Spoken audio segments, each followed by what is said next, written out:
Welcome back to the Wrestling Bubble. If you're new here, subscribe to the channel. This is your Monday Night Review. Not impressed. This is the go-home show to Night of Champions, and this Raw sucked. Big time. But I guess we got to talk about it. Unfortunately. And we started the night off with Seth freaking Rollins. I'm going to go ahead and tell you, there's nothing to talk about because Seth Rollins came out and said the exact same thing he's been saying for, about 2 months now? Yeah, pretty much. I'm a revolutionary. I'm Seth freaking Rollins. I mean, he's not saying anything that we haven't heard him say for weeks. This faction is a failure. Point blank, period. I don't know what the goal is, but this faction is a failure. You could tell they just threw this together. Yeah, most definitely. More like it's a faction with no name on it. And just to sum it up, Seth Rollins pretty much just wanted to talk to the WWE fans because he is confused. Are you with him? Are you against him? Are you here for the OTC, CM Punk, Braun Breaker? We really didn't get much of Bronson Reed because he ain't really got much. But I really didn't care much about this promo. We get it. He's Mr. Money in the Bank. And at this point, I feel like him winning the briefcase, they ain't got a storyline for him for that either. Yeah, Mr. Repeat himself.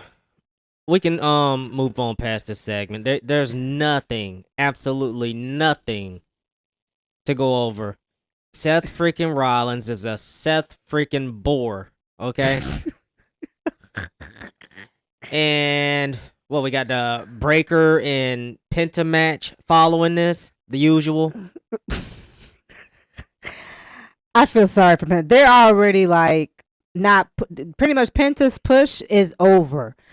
Pretty much Braun Breaker dominated in this match, obviously, and beat Penta 1, 2, 3. Do we really need to go by play for this match? No, we don't. Nah, ain't nobody care about that. And I gotta say, Braun Breaker's spear is looking weak as hell these days. I don't know what they told him, if people were complaining that he was laying in that spear just a little too much, but his spear has been looking like trash. Sorry. Ever since he took a ice speed? ISO speed? ISO, whatever. Probably since the Royal Rumble. Exactly. And then we move on. Just a quick little recap. Corey Gray was just letting us that Liv Morgan will be out of action for a few months after suffering a nasty shoulder injury on last week's Raw. Thank you, Kyrie. I don't care what no one say. She shouldn't have been wrestling Kyrie in the first place.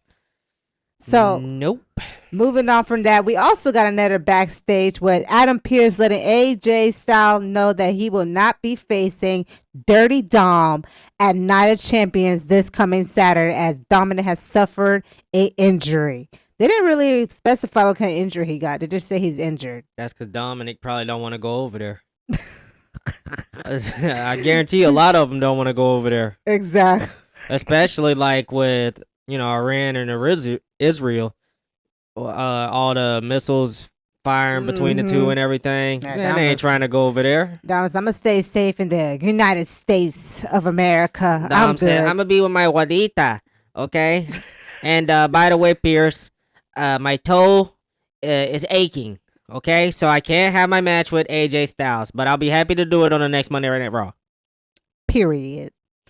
And then we had a quick little interview with Goldberg. Listen, I don't care for Goldberg versus Gunther. I don't need to see a 58-year-old man trying to live up his gory days. Okay? This dude can barely walk down the ring. He was spitting on Gunther last week to the point I thought Gunther was taking a shower in front of everybody. And then he has the nerve to say Gunther's next. How long they been building this up for? A week. Like, okay. This Goldberg's referring to what Gunther said at Bad Blood, which was like 8 months ago. Okay, this dude talked trash about your family, specifically your son, and you let that slide for 8 months, and now You gonna do something about it? 8 months later, by the And way. on top of that, it has to be for a championship. And it's your retirement match. What's the point of going for a championship if you're retiring anyways? Jesus. I mean, Christ. are you not kind of stealing a little bit of thunder from John Cena? You trying to retire as the last real world champ? Is that what's happening? Exactly. Like, he should have retired last year or the year before that. No, he should have retired when he gave the Fiend a brain buster, a.k.a. the jackhammer, in Saudi Arabia. Okay, that's when he should have retired. Yeah, they ruined the Fiend with that match. Like, I thought Goldberg was done by then, but then he came back and let Gunther know, you're next. Nah, bruh, Gunther you're should have next. looked at him and said, why me? He should have looked at Triple H and said, why are you booking this? Who booked this? What the blood clot? No, he should have been like, yo, like, what the hell is this? First, you got me in there with this clown, Jey Uso, the Yeet Man. Then you have Goldberg come in, and he can barely walk. I thought we were going to have to put him in a wheelchair to get him down here. I mean, what the hell? This guy was the longest reigning Intercontinental Champion, historical run, right? Yep. To being a trash world champion. Yep. And please make this be the first match of Night of Champions, because not feeling it. Don't care for it, and not here for it. And then we move on from that. We have Finn Balor trying to fire up the Judgment Day because, Liv Morgan is out. Raquel feels lost. Dominic is heartbroken. And Finn is just cheesing like, guys, we got this. Just loving it. Man, he's eating it. He's firing at Raquel, calling her the enforcer now to let her know she needs to go down that ring and give Rhea Ripley a piece of her mind for costing her the Queen of the Ring match last Monday. And then Dominic, he needs to stop pretending that he's injured and show AJ Styles why he's the best Intercontinental Champion of all time. Ben, you sneaky, bruh. I don't know what he's up to, but he was also letting Dominic know to wish Roxanne Perez good luck because she's going against Jade Botch Cargill. Man, that... Oh, we'll get to that match. Lord. And then we had a quick little... just letting us know that Nick Khan will be a special guest on Stephanie McMahon. Ain't nobody care about that. Just like when Lyra's running into Bayley. Lyra, stop beating around the bush. Put Bayley down. And let's get the run that we need, heel Lyra. Okay, we don't need this nice Lyra anymore. Honestly think with her interfering in the match, I know, like, look, they'll probably end up doing it the way that it appears to be. Triple threat? Yeah, but like, oh, I didn't mean to. No, I need her to be like, this was my plan the whole time. Okay, I was looking out for me. Exactly. And between you two has-beens, I know I got a great shot of winning. You know what I mean? It's like, I do that, but they're probably going to be like, can they coexist up until the point of the match or what? Like, they're gonna do something stupid. That they normally do. Like, can we just have a more conniving Lyra Valkyria that is truly looking out for herself, doing what's best for her? Oh, you know what would be really good? I like what you're cooking. Conniving Lyra, because a few people are going to be returning. Because what's her name? Kiana James. She wants to play this boss manager. Hear me out now. Hear me out. Let's say she comes back and help Becky. But really, she was part of Lyra's plan the whole time. It's time to get rid of these has-beens. I agree. And let's start bringing in the fresh blood.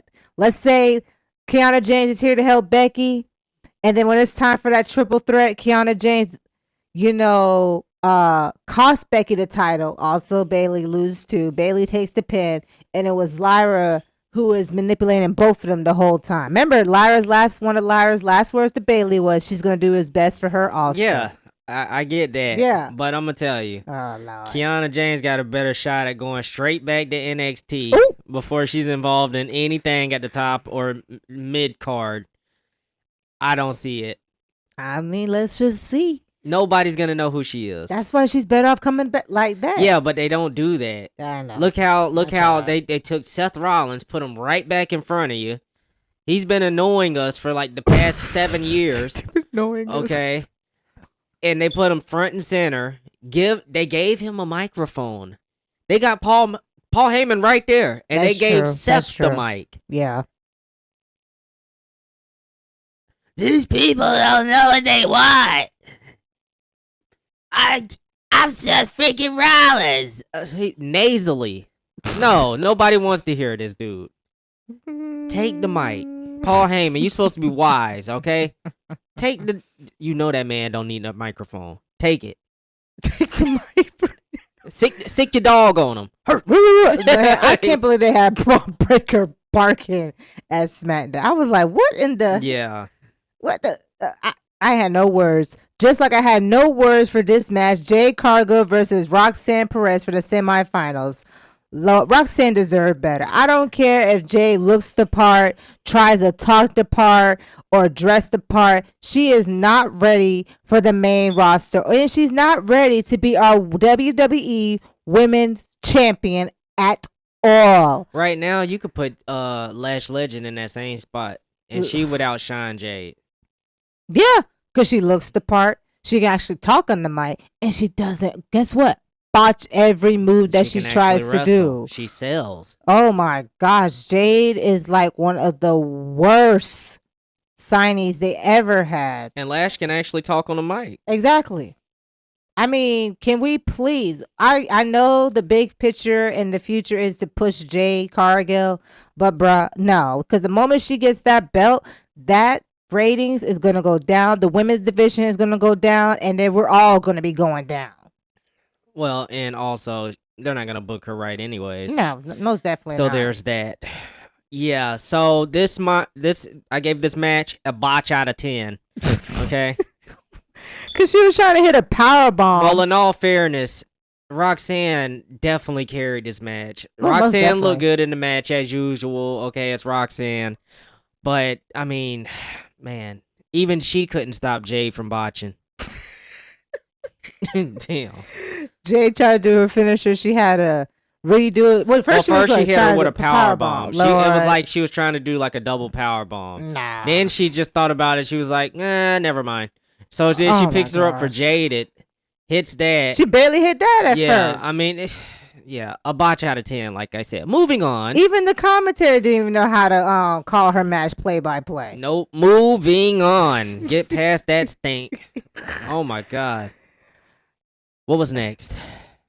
Next, we have Sheamus, Lord. Why is Sheamus with Alpha Academy? I ain't gonna lie. I actually did like this little backstage segment between Sheamus and Rusev. I mean, called yes. a Miro.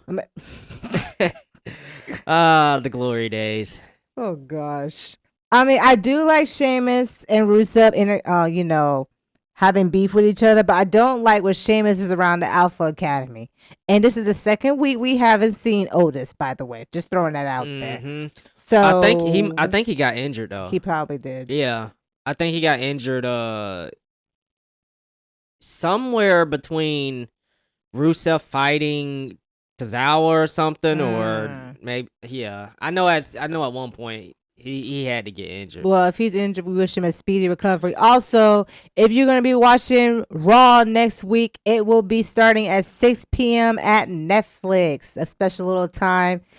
So it looks like they're going to be doing a double taping of Raw and SmackDown due to 4th of July so they can spend time with their family. So Raw will be starting at 6 p.m. on Netflix.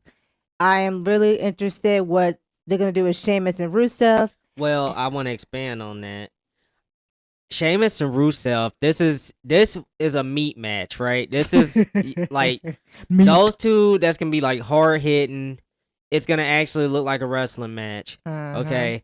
And these are two guys, like, this is what your world championship, like with Gunther, Like, these are the caliber of opponents he should be facing. Yeah.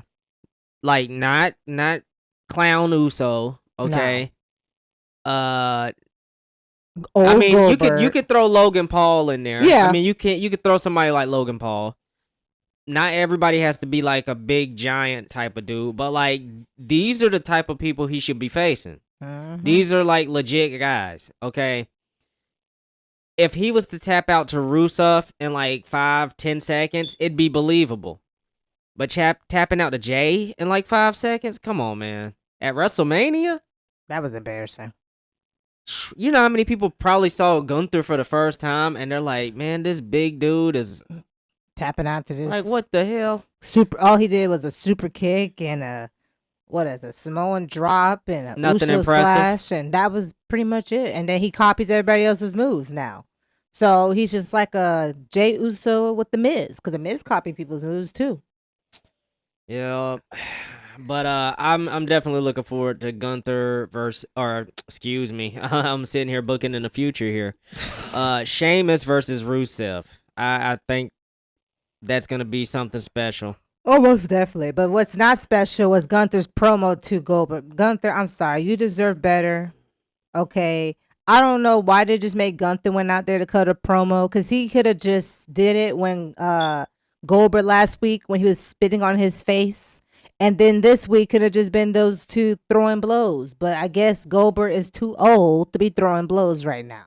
So he has to save all that energy for Saturday. So Gunther cut the promo, right? He said, so I did a lot of thinking. I thought a lot about what it means to be next. Usually, being next means getting speared out of your boots. Jackhammer, 1, 2, 3. Waking up and looking at the lights. Well, Bill Goldberg is the most destructive man of his generation. But it is not 1999 anymore. It's 2025, and right now, I am the guy. I am the best professional wrestler in this company. And the World Heavyweight Championship around my waist proves it. This is the same promo we've heard Gunther cut like every time he's out there. I'm going to beat you. You know, I mean, it's the same shit. Going to beat him, and 1, 2, 3, and he will still remain the ring general. Yeah, we get it, buddy. Yo, if you missed it, okay, there was a Ludwig Kaiser sighting on Raw last night. Oh. There was a Ludwig Kaiser sighting on Raw. Doing what? I think it happened when Sami Zayn attacked Karrion Kross. Those two are going to be fighting. So, like, I mean, it was like split second. You would have missed it. He was in the background. Just chilling.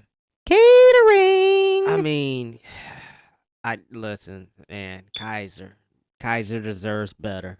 Heck yeah. And I actually am looking forward to Karrion Kross and Sami Zayn. I want to see what they're going to go from there, because I'm tired of this nice Sammy, babyface Sammy. So I'm really interested in what kind of what Karrion Kross is gonna bring out of Sammy, so we can just be like, okay, Sammy, now some of us might not be behind you, and some of us will be behind you. I think we're looking at this the opposite way.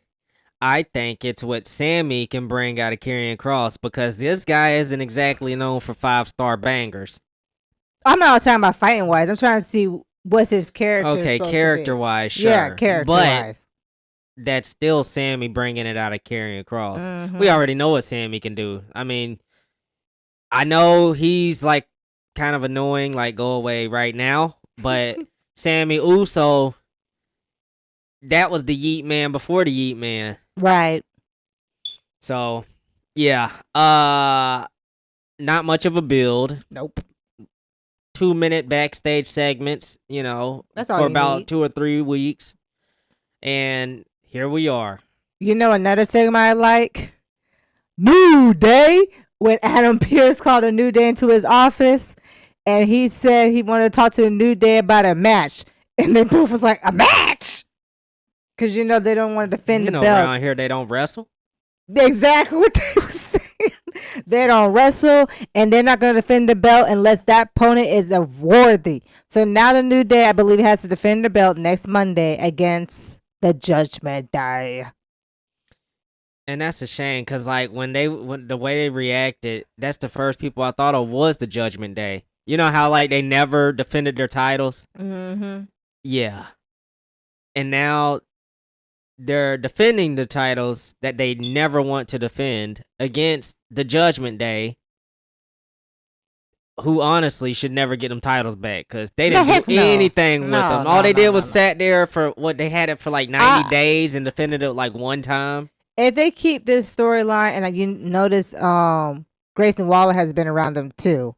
If they keep this up and make the New Day, be the New Day, like, show up every now and then, talking commentary, fight in the ring every now and then, I prefer the New Day being tag team champions than the War Raiders, Judgment Day, heck, whoever else they have in the tag team division, because they're more interesting than anybody else, in my opinion. Yep. But moving on from that, we already talked about the whole WWE Women Intercontinental Championship. Basically, Becky won by DQ thanks to Lyra, and this might turn into a triple threat, or Lyra is just going to snap and just take out both the Hasmans. Who knows from there? And of course, we have Chad Gable still dealing with the Luchas. Now he's trying to bring Ivy Nile into it by telling Ivy Nile how she lost to Stephanie Baker. Like, you lost to a newbie, and he's trying to give her pointers. Had Chad Gable beat any Luchas? No. No. That's his kryptonite. Like, how you gonna give Ivy Nile some pointers, and he haven't beat one Lucha since he came back from his Lucha, what was it, adventure, whatever? If anyone, it should be El Grande Americano. Well, if it's El Grande Americano, then no luchador stands a chance, because this guy's just superior in all ways. But it was actually during this backstage segment where Ludwig Kaiser was spotted lurking in the background. Still lurking. Yeah, still missing as far as promos, ring action, just I don't know what they're doing. Along with him, Pete Dunne, and Tyler Bates. Well, nobody's looking for them. Oh, dead. Just being honest. And then, of course, we have Raquel Rodriguez, Mrs. the Enforcer, Mamacita, calling out Rhea Bloody Rippy because she says she's going to give that chick the beating that she deserved. And honestly, I like that they made Rhea a little weak around about time. It's about time they made Raquel look dominant. I mean, she hit that, what is it, Matama Bama Mama, whatever. Until Rhea looks really sick, in my opinion. She looks skinty. Like, I was like, if she pick up Raquel is just going to drop on her. Because Raquel is solid. And Rhea just look disappearing right now. And I like how what's her name? Roxanne Perez came out and pretty much helped Raquel beat Rhea by jumping on her back, distracting her. And that's when Raquel ended up picking up Rhea, hitting her Matama Mama, whatever she wants to call it, through the table. So now we have a street fight, I believe, next week, Monday. Raquel Rodriguez versus Rhea Ripley. But yet we still ain't talking about them tag teams belt, though. So I think the last time Rhea Ripley and Raquel fought, it was a street fight. Mm-hmm. So, considering neither one of them have very many matches, and they don't really do house shows, it's only lazy that they would run the same type of match that they had the last time they fought. They're just gonna run that back, and it's probably. I mean, I would almost. I'm curious enough to go back and watch their first match to see if it's gonna look exactly like like when they have this match, to see if it looked almost move for move, like for like maybe the first 5 minutes of the match. Probably. Yeah, they're probably gonna run back certain spots that they did. I think the only reason they're rerunning this too is so Io can have a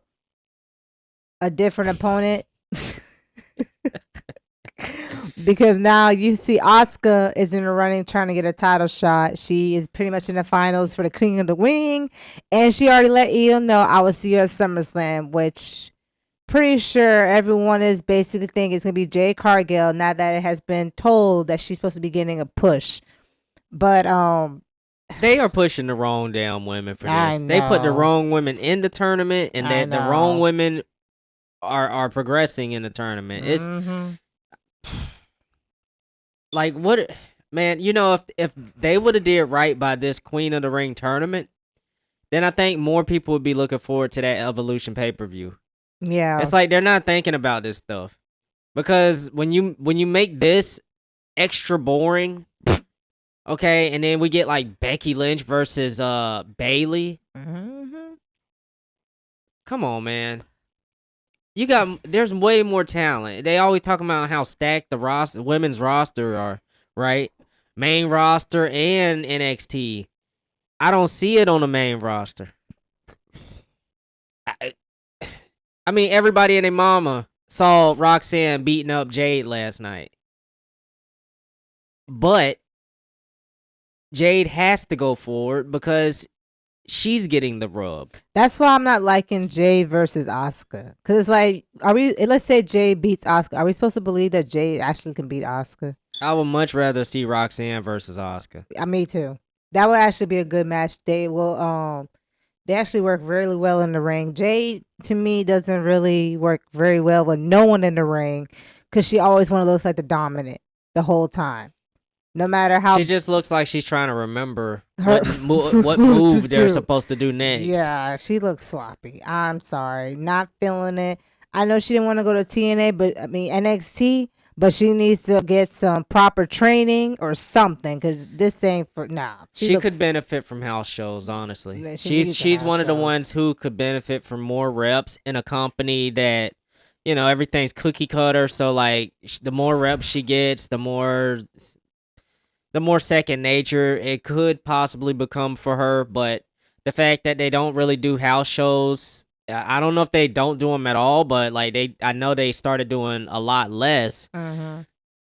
And people like her it shows when they don't have those reps and you're only really having live wrestling matches, you know what I mean, in front of cameras and whatnot, like, you're gonna get exposed.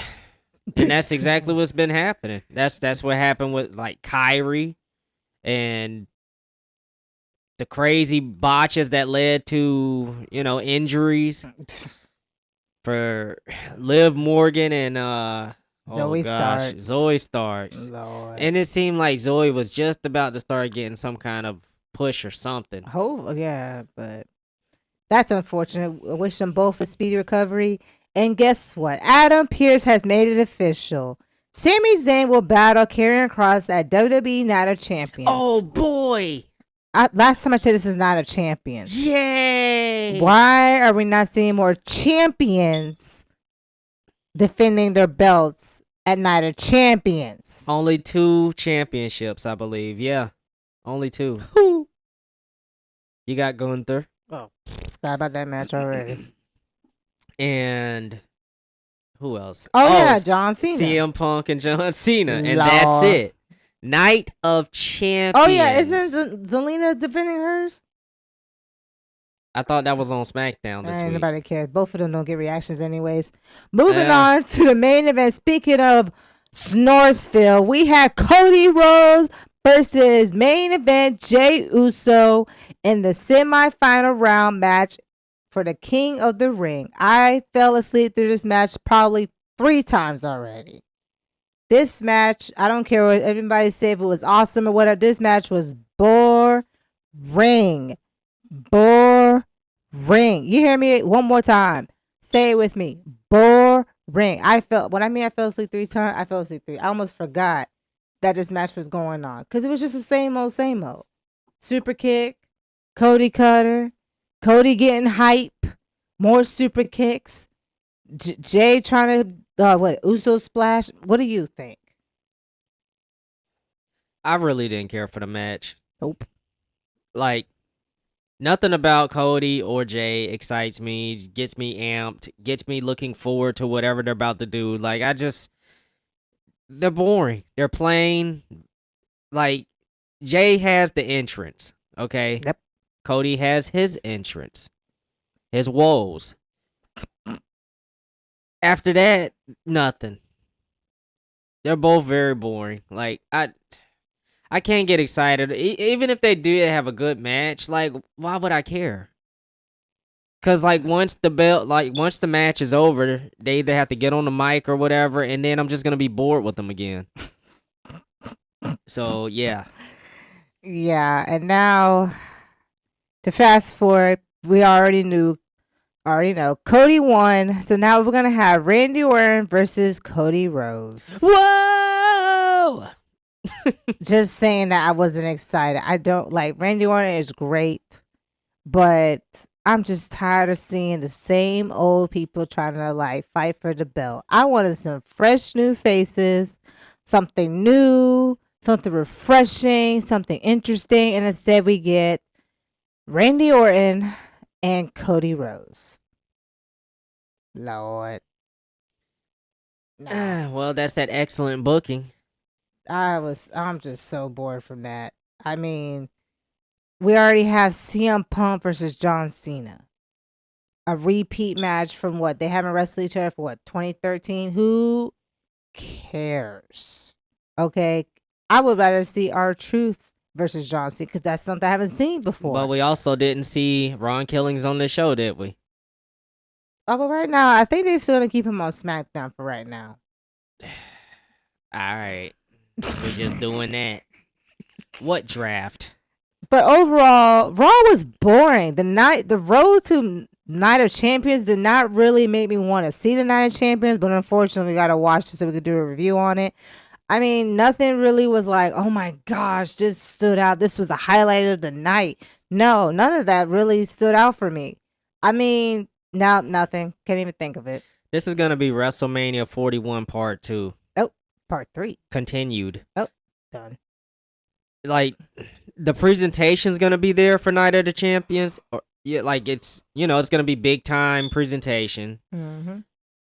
And it's going to be Raw and SmackDown level matches. And I would say you'd probably have 2 matches on the card that are actually going to be worth at least checking out, right? John Cena, CM Punk, literally just because of John Cena, just to see what he's going to do, right? Right. And I would say they are wrestling on Night of Champions, right? Raquel and Rhea? Rhea. I thought they was going to be wrestling at Monday Night Raw. Oh, look at that, a miss. Yeah. I mean, who knows? Because they don't really got much. I would say, all right. I would say Gunther and Goldberg for the laughter. I mean, that's gonna be the comedy. That's gonna match. be gold. That's why I hope that match starts off first. That is gonna be comedy gold. Real quick, if you're just now listening to us, this is the Wrestling Bubble. Make sure you like, subscribe, and hit that notification bell. And leave a comment. Also on Sunday, we do open mic night where we talk about rumors, wrestling news, potential storylines, just makes a little fantasy, whatever, which we hope that AEW and WWE does down the road. And we're back with your Raw review. Like I said, Raw was trash. If you did not watch it, you did not miss much, honestly, because it was just a repeat from last week. Crap out of 10. So, yeah. Listen, for me, I'm done talking about Raw. We've given this show enough time, okay? We tried to make lemonade out of crap, okay? So, yeah, we'll just have to leave it at that. And that will conclude our Raw review. Once again, this is the Wrestling Bubble. Thank you for tuning in.